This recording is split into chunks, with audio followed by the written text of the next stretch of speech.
Son las 8 de la mañana, 2 minutos. Bienvenido, esta es Radio Única, Ecuador a las 7. ¿Cómo miras tú la situación de la comunicación del gobierno nacional? Muchos dicen que hay una deficiencia en uno de los pilares fundamentales en la gestión del gobierno de Guillermo Lasso. Buenos días, Andrés, bienvenido. Muchísimas gracias, Javier, y a todas las personas que están ahora mismo conectadas a Radio La Única 94.5. Creo que uno de los problemas que ha enfrentado este gobierno es al identificar el perfil idóneo para que se haga cargo de la comunicación. Si hay una constante en los tres secretarios que se han designado en este casi año y medio de gobierno, es que todos vienen del campo principalmente de la publicidad y el marketing. Y creo yo que un gobierno, y más aún este, necesita más bien de un comunicador estratégico. Es decir, no alguien que solamente sepa cómo promocionar los diferentes productos, sino además que tenga competencias, por ejemplo, para poder gestionar crisis, para relacionarse de manera adecuada con los medios de comunicación, para conectar con la gente, para dar una línea precisamente estratégica a corto, mediano y largo plazo. Pero el problema principal es este de no encontrar la persona adecuada para estar al frente de comunicación, porque otro de los temas que se dice también es, al no existir gestión, no puedo comunicar si no hay gestión.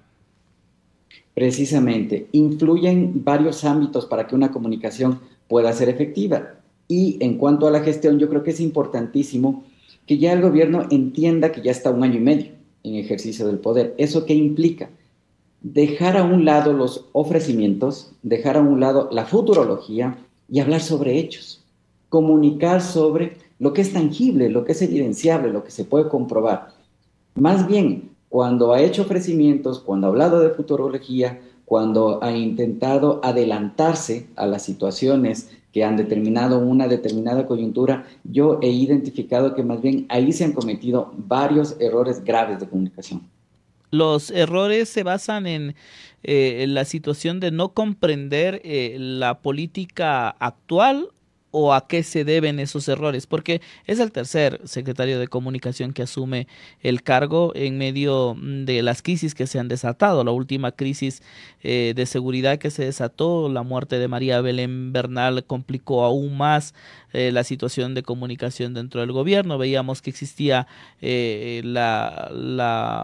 bueno, se había definido varios voceros en un tema tan complicado, y esa diversificación de vocerías complica también el manejo de una crisis de forma adecuada. ¿Qué es lo que pasó con este tema principalmente? Yo creo que se están tomando muchas decisiones con cabeza caliente y que además se están tomando decisiones en función de la coyuntura y a veces, muchas veces, en función de las tendencias en Twitter. Twitter evidentemente es una red importantísima. Hay un grupo importante que se siente representado en lo que dice, pero no está ahí todo el país, no están ahí todos los ecuatorianos. De hecho, Twitter ha tenido una caída significativa de seguidores precisamente porque se ha convertido en una red bastante tóxica, ¿no es cierto? Sin embargo, creo que muchas decisiones se están tomando con cabeza caliente y no de forma estratégica. Lo ideal, cuando uno acompaña a una autoridad o cuando uno hace la gestión de la comunicación de gobierno, es trabajar con dos equipos en paralelo. Un equipo que pueda avanzar en la parte de planificada, es decir, en la agenda propia, en el trabajo planificado, en la organización de las diferentes acciones y tácticas que se establecen en el plan de comunicación, pero por otro, tener un equipo encargado de asumir o gestionar las crisis y las coyunturas. Es decir, partimos con un equipo del día a día, ¿no es cierto? Y tenemos un equipo de planificación. Lo que generalmente ocurre es que tienes un equipo para las dos cosas y termina tan ahogado en el día a día y tan ahogado con las crisis que, claro, el plan de comunicación termina siendo una bonita letra muerta. El problema principal también es de credibilidad, Andrés, de credibilidad en la palabra del presidente, porque hemos visto a un presidente que ha tenido que rectificar. No está mal rectificar, pero hay cosas que se han tomado o decisiones que se han tomado al apuro y que ha causado que la palabra del presidente termine minándose de tal forma que el tema de la credibilidad tenga niveles tan bajos.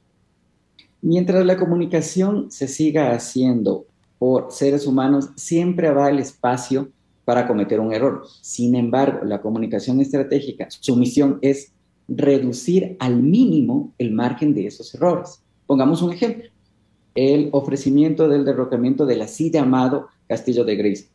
Es decir, eso era un tema que si se hacían las consultas respectivas con el área jurídica, con las personas que conocen a fondo la cosa pública, se podía alertar sobre el efecto que podía tener un anuncio como este, ¿no es cierto? De hecho, apenas se anunció, muchísima gente ya alertó sobre las observaciones que podrían llegar de Contraloría, las observaciones que podrían llegar y que finalmente se concretaron desde Fiscalía. Es decir, fueron fácilmente prevenibles. Sin embargo, como se toma decisiones con cabeza caliente, de forma apresurada y un poco al calor de la coyuntura, se terminan cometiendo estos errores. El problema es que cuando te equivocas una vez y no se cumple lo que dices con tu palabra, la gente lo entiende.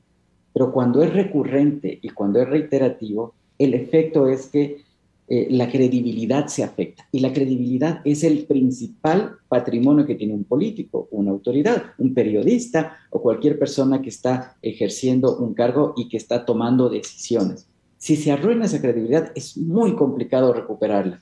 Y además le queda poco tiempo porque creo que hay que ver mucho el timing en el que estamos, ¿no? Prácticamente estamos en una campaña electoral en donde todo esto va a tener un efecto. Y la posibilidad de que todo esto que tú nos estás contando merme el tema de una posibilidad de una consulta popular, por ejemplo, que estaría a las puertas de poderse realizar, podría convertirse en un referéndum aprobatorio de la gestión del gobierno. ¿Estamos abocados a que esa sea la posibilidad final? Pensemos en lo que ha pasado de forma histórica con las consultas populares. Es decir, la mayoría de consultas o todas las consultas lo que han servido es para ratificar el poder, es lo que tú mencionas, ¿no es cierto? O para ampliar el poder que por vías normales no se las puede conseguir. O sea, pensemos en el referéndum, por ejemplo, que impulsó el ex presidente interino Fabián Alarcón. La primera pregunta que puso en esos albores de 1997 fue si estaban de acuerdo con ratificarlo en el cargo. Claro, por supuesto, luego agregaron otras preguntas relacionadas con una reforma institucional. ¿Qué pasó con Correa, con el expresidente Rafael Correa? Y él lo reconoció públicamente, además. La consulta popular sirvió ¿para qué? Para meterle la mano a la justicia y tomarse ese control que por vías normales no lo habían conseguido. Y lo que vemos ahora en la consulta popular es un esfuerzo por capitalizar simpatía, es decir, ¿quién se va a oponer a combatir el narcotráfico? ¿Quién se va a oponer a que las Fuerzas Armadas colaboren con la seguridad interna? ¿Quién se va a oponer a un tema relacionado con la reducción de asambleístas que tan mal vistos han estado en estos últimos tiempos? Es decir, se trata de plantear una consulta políticamente correcta para capitalizar esa simpatía y en la medida de lo posible que esa simpatía pueda mejorar los números del gobierno e influir positivamente para el oficialismo en las elecciones. Pero con la decisión, por ejemplo, de la Corte Constitucional que se ha tomado el día de ayer de no dar paso a dos preguntas fundamentales. La primera, la posibilidad de combatir la delincuencia sacando a los militares a las calles, les dice no, esa no es la vía, no es la vía por consulta popular, sino tal vez por una reforma parcial a la Constitución, que sería vía Asamblea Nacional, que es una de las posibilidades. Y en la pregunta 6, que es el tema de que el Consejo de Participación Ciudadana y Control Social, tan venido a menos, deje de ser el que designa a las autoridades, sino que ahora se lo haga a través de ternas propuestas por el presidente de la República a través de la Asamblea Nacional. Esas dos preguntas eran sustanciales dentro de esta consulta popular, porque la una habla sobre el tema tan complejo que vive ahora el país, que es el tema de la inseguridad, y la segunda que era buscar una reforma para mejorar el tema de la elección de las autoridades. Sin esas preguntas que para muchos es sustanciales, la consulta popular como que queda mermada. Por supuesto, es un paso atrás en el objetivo que se había planteado con la consulta popular. Sin embargo, también hay otras que sí entraron. Es decir, la extradición de ecuatorianos vinculados con narcotráfico va a ser fundamental como una bandera en el combate contra el crimen organizado y también la reducción de asambleístas, que finalmente es una consulta que convoca la opinión más ciudadana, ¿no? No tanto del espectro político, del círculo rojo ecuatoriano, sino que puede aterrizarse en un interés y en una necesidad que esté directamente conectado con las necesidades de la ciudadanía.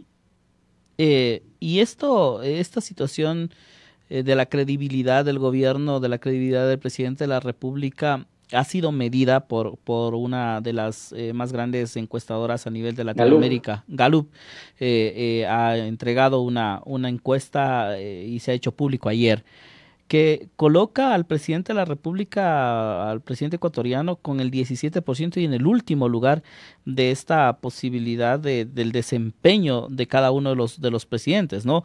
Entre los 17 presidentes, el presidente de la República está en el último puesto. Claro, vemos al presidente Nayib Bukele de Salvador, que tiene el 86% de aceptación, el de Costa Rica con el 81%, el de Colombia con el 62%, México con el 44%, pero vemos en el último lugar al presidente ecuatoriano. ¿Cuál es la lectura de este tema también que se refleja a nivel de Latinoamérica? pero es que además, Javier, preocupa verlo por debajo de presidentes que han demostrado una total incapacidad para Como gobernar Castillo el de Perú. y además como el propio Nicolás Maduro de Venezuela. Exactamente. Entonces, yo no considero que se deba dejar de lado, ¿no?, estos indicadores. Tanto los indicadores cuantitativos como los cualitativos son fundamentales no solo en campaña, no solo en elecciones, sino en el día a día. Porque una comunicación estratégica se tiene que basar en la escucha permanente, en saber qué están pensando los ciudadanos, en conocer las necesidades directas de los ciudadanos. Pero si nos encerramos en un círculo que generalmente está plagado de aduladores y ese círculo le muestra una realidad totalmente diferente a quienes toman las decisiones, pues lo que vamos a ver es que precisamente tendremos una comunicación totalmente desconectada de la realidad y de la gente. ¿Y cómo te dejó, por ejemplo, a ti, Andrés, la entrevista concedida por el presidente de la República, Carlos Vera? ¿Cómo te deja a ti? ¿Qué sabor te deja después del análisis comunicacional que se puede hacer a esa entrevista en la que vimos a un presidente culpando directamente a la prensa de los males del país, repitiendo los discursos que se habían criticado antes, diciendo que la prensa es la culpable, que la prensa no muestra lo positivo que está haciendo el gobierno, que la prensa no muestra las obras que el gobierno está entregando, y viendo un país totalmente diferente al que la mayoría de ecuatorianos está viviendo a diario? Uh-huh. Bueno, como tú sabes, Javier, yo he colaborado como consultor y como asesor en varios gobiernos. Y una de las primeras cosas que se les explica a las autoridades en comunicación estratégica es: no piensen que los periodistas son focas para aplaudir las cosas que la autoridad, por obligación, tiene que hacer. Su trabajo. O sea, los ecuatorianos pagamos ese sueldo para que haga bien su trabajo. Entonces nadie tiene que aplaudirlo o darle palmitas en la espalda porque cumple con su trabajo. Sería como decir que a ti te aplaudan por cumplir con tu trabajo de periodista o a mí me aplaudan por cumplir con mi trabajo de consultor. O sea, para eso nos pagan, esa es nuestra responsabilidad. Entonces, es importantísimo que se entienda esto, porque el hecho de que se pague una pauta a un determinado medio de comunicación no implica un compromiso para que se convierta en un portavoz de quien pone la pauta. El ejercicio y la responsabilidad del periodista es criticar, es ser incómodo, es ser esos asesores externos que le permitan ver más allá de lo que muchas veces el círculo de aduladores no le permite ver a la autoridad. Mientras más rápido entiendan el rol que juega tanto la autoridad como los medios de comunicación, va a ser más fácil y va a ser más gestionable poder construir una estrategia de relacionamiento con los medios de comunicación. Pero, ¿cómo viste tú al presidente de la República en esa entrevista? Un presidente que, al parecer, tiene otra perspectiva de lo que está sucediendo en el país.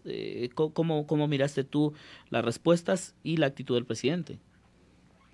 Yo sentí que se avanzó en lo que nosotros llamamos la evolución del ejercicio del poder. Mira, cuando uno recién entra al poder, hay mucha armonía, ¿cierto? Y se celebra y hay un espacio en donde se habla de libertad de expresión, en donde hay apertura, hasta que avanza el proceso del ejercicio del poder y llega un momento determinado en que, claro, los problemas se hacen más visibles, muchos problemas históricos, y estos problemas son criticados y puestos en la palestra en el debate público. Y ahí, en cambio, las autoridades generalmente lo toman como algo personal, como si fuera una crítica a la autoridad, o como si fuera una crítica que está dirigida por parte de los medios de comunicación. Y claro, en la medida en que se toma como algo personal, uno reacciona como tal. Ujú. Claro, lo que vemos son autoridades que salen a chocar con los medios de comunicación, a responsabilizar a los medios de comunicación y a intentar plantear una realidad que no existe. Entonces, yo creo que hay que tener mucha inteligencia emocional, hay que ser muy estratégico para efectivamente entender que el rol que cumple la prensa es precisamente el darle otra visión para que se puedan tomar decisiones acertadas y en ningún caso convertirse en portavoces de un discurso. Pero la situación, tal como la ha presentado el presidente de la República en esta entrevista, nos da cuenta de que la relación entre el gobierno y la prensa se puede ir mermando cada día más. ¿Tú puedes sentir eso? ¿O podría darse tomando en cuenta la actitud que ha tomado el presidente de la República en contra de la prensa en esta última entrevista? Sí, uno no tiene que agrandar los problemas. O sea, en comunicación estratégica lo que uno tiene que hacer es gestionar los problemas, ¿cierto? Resolver, no echarle más gasolina. Yo siento que hay un ambiente de mucha tensión en el relacionamiento entre el oficialismo en general, no solo del presidente, señor presidente de la República, sino en general. Varios voceros que han estado ahí alrededor de temas importantes. Creo que hay un ambiente bastante tenso, pero que aún es reversible. Es decir, que yo veo que con las correcciones del caso, haciendo un golpe de timón, se puede retomar esta relación, porque al final hemos visto que digamos, el objetivo común, todos los actores del Estado, es el mismo. Todos queremos que el Ecuador esté mejor. Todos queremos que el Ecuador efectivamente tenga oportunidades y todos queremos que haya desarrollo. Yo creo que el mejor ejemplo, Javier, es lo que pasó con el plan de vacunación 9.5, que fue un plan histórico por diferentes motivos. Uno de ellos fue precisamente por la coalición comunicacional que se armó ahí, ¿cierto? O sea, fue increíble ver medios de comunicación, empresarios, sector público, organismos internacionales, ciudadanos, bregando hacia un solo objetivo, que era salvar vidas, Ujú. y que se logró conseguir. Y eso no fue un resultado exclusivo del gobierno. Eso, o sea, hay que agradecer lo que hicieron los medios de comunicación, hay que agradecer lo que hizo la ciudadanía, hay que hacer lo que hicieron los diferentes sectores sociales. Y yo creo que ese es el mejor ejemplo de que sí se puede bregar por un objetivo cuando efectivamente se cumplen estos requisitos de, por ejemplo, estar abierto a la crítica, tener una escucha activa, lograr un pensamiento estratégico y sobre todo tener claro cuál es el camino que se quiere seguir. Bastante complicado conseguir, pero no es imposible, tomando en cuenta que se deben hacer correcciones, como tú bien lo dices, por ejemplo, en el tema de las vocerías. Uno de los problemas más graves que vivió en la crisis, en esta última crisis, por el caso María Belén Bernal, ¿estuvo en las vocerías? Tú lo ves así? ¿O Coincido plenamente, fue uno de los temas principales? coincido plenamente contigo. Yo es que a veces siento que las autoridades priorizan una, entre comillas, lealtad a una capacidad, expertise y destreza profesional en una determinada área. Entonces, no importa que no tenga peregrina idea de cómo enfrentar la seguridad o que entienda sobre la equidad de género o que sepa o no ejecutar bien la comunicación o las disposiciones del presidente. Basta con que sea alguien en quien se confíe, es decir, que no me vaya a traicionar al siguiente. ¿Pero cuál es el resultado de eso? Claro, autoridades cercadas por un puñado de aduladores que no saben cómo resolver problemas y hablan más de lo que hacen. El problema en este momento, ¿tú ves que es más comunicacional o de gestión dentro del gobierno nacional o son las dos? Se complementan, ¿no? Lo uno no puede ir divorciado de lo otro. Hay un tema de gestión efectivamente que se tiene que trabajar en al menos dos áreas fundamentales. El uno tiene que ver con la inseguridad, que ha topado límites inimaginables. Es decir, tú y yo que tenemos hijos, o sea, no tenemos la confianza de que ellos puedan salir a una fiesta, de que puedan caminar tranquilos, de que puedan utilizar su teléfono celular en el transporte público. No tenemos incluso la certeza de que vayan a regresar a casa. Y ese miedo y ese pánico que sentimos muchos padres y muchos familiares, es importante que se lo traduzca no con spots, o no con videos musicales, o no con campañas, con bonitos eslogans. Se necesitan soluciones concretas para que nosotros podamos sentirnos seguros cuando caminamos por las calles. Que, ojo, es verdad que las redes sociales maximizan un hecho que pudo ocurrir en un determinado lugar. Es verdad que incrementan esta sensación de seguridad. Pero la realidad también es que nuestros vecinos, nuestros amigos, nuestros familiares en los últimos tiempos han sido víctimas de la inseguridad. Y eso no nos hemos enterado por las redes sociales, ha sido por las conversaciones cotidianas que tenemos. Entonces, yo creo que seguridad es un tema fundamental en el cual hay que ponerle énfasis para mejorar los números del presidente. Y el otro tema tiene que ver con trabajo. Es decir, que sea palpable el que la gente pueda acceder a recursos para poder sostener a sus familias.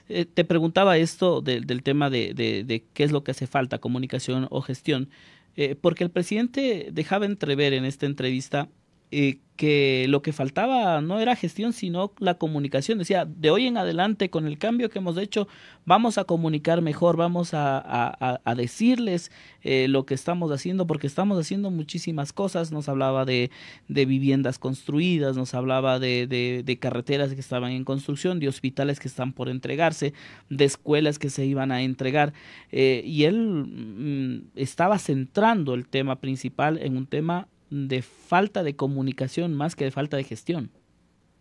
Yo creo que ahí es importante hacer una aclaración, ¿sí? Porque a veces las autoridades sí se obsesionan y reducen la comunicación a informar el trabajo que se hace. Uh-huh. Y creen que eso es toda la comunicación, ¿cierto? Cuando la comunicación ha evolucionado, ya no basta con informar lo que haces. El objetivo de la comunicación es lograr lo que se conoce como engagement, es decir, una conexión emocional con las personas. Y eso se hace escuchando a la gente. Si es que no se escucha a la gente y simplemente se dedican a contar las casas, el cemento y todas las cosas que se han gestionado, no van a salir de este círculo en el que está generando varios problemas a nivel de comunicación. Ok, es muy bien, están cumpliendo su trabajo cuando inauguran casas, pero lo que ahorita la gente concretamente está necesitando es poder salir a la calle sin que le maten, sin que le roben. Entonces, hay que hacer coincidir, ¿sí?, las necesidades de la gente con el trabajo efectivo que está realizando la autoridad en ejercicio del gobierno. Andrés, en esta última parte ya falta poco para llegar a los 2 años de gobierno. Los 2 años siguientes serán o de concreciones de la gestión de la política pública o de un tiempo para terminar el periodo, porque así es esto, corre muy rápido el tema al frente del poder. ¿Crees tú que hay la posibilidad de revertir este tema de la credibilidad del presidente como comunicador y como especialista en temas de estrategia? ¿Tú ves posible que con el desgaste tan grande que ha tenido el presidente, con una credibilidad que se ubica cerca del 17%, es posible revertir la situación? Sí, es más complicado, lleva más tiempo, pero sí, es posible si es que se tiene efectivamente una gestión y una comunicación estratégica. Ahora, sí quisiera, si me permites, Javier, comentar brevemente que, claro, bueno, cuando a los políticos les va bien, el comentario en general también es excelente candidato, qué buena capacidad, qué habilidad, ¿no es cierto? Pero cuando les va mal, generalmente se endosa la responsabilidad a los asesores. Tienen malos asesores, ¿no es cierto? Entonces yo creo que sí es prudente recordar que las autoridades también pueden tener muy buenos asesores, pero si no los escuchan y la autoridad se cree comunicador, politólogo, videógrafo, productor, padre y madre a la vez, lo más lógico es que se cometan errores, ¿no?